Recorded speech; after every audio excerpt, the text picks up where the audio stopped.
السلام عليكم ورحمة الله وبركاته. كسو دوادا برنامج عصب oo la magac baxay maxay u dabaaldegaan 31 bisha Oktoobar ee sanad walba wadamada reer galbeedka waxa lagu xusaa wax lagu magacaabo Halloween waxa u dabaaldega caruurta iyo dadka kale dhalinyarada ah iyagoo markaasi soo xirta dhar markaasi cabsi ah.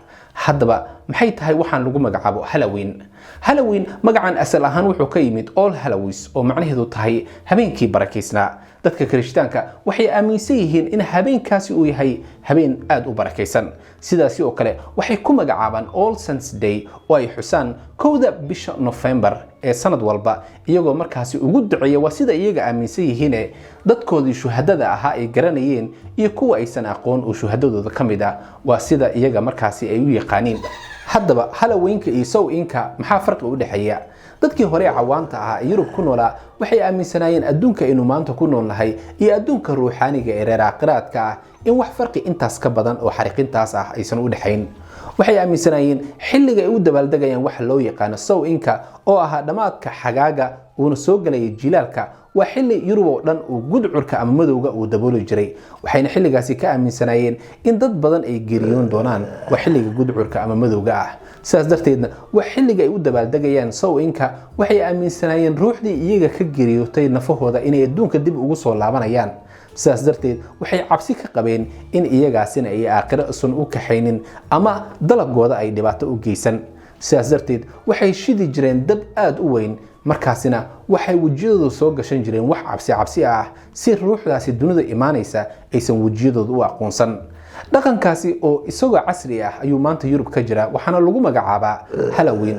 maanta markaad Yurub iyo Mareykanka ku nooshahay dukaamada dhan waxa yaala xilliyada Oktoobar ah waxyaabo cabsi ah oo lagu dabaaldegayo waxaan loo yaqaan Halloweenka.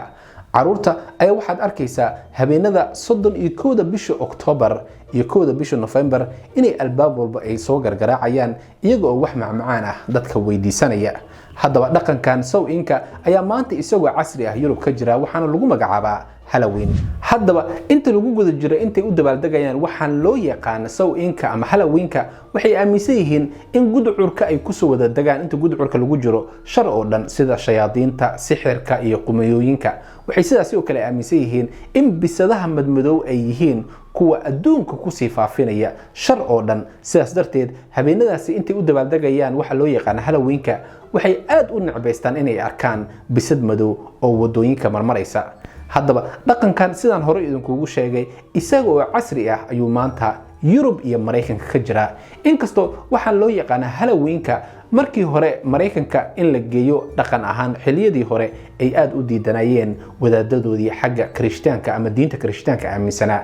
inkastoo markii dambe uu wadamada Mareykanka uu dhaqan ahaan isaga noqday. intaasi waxa inooga dhan barnaamijkeeni cusba oo la magac baxay maxay u dabaaldegaan. waa anigu Xasan Cismaan Xaaji waa kulanti dambe iyo barnaamijkan maxay u dabaaldegaan. assalaamu calaykum wa rahmatullaahi wa barakaatuh.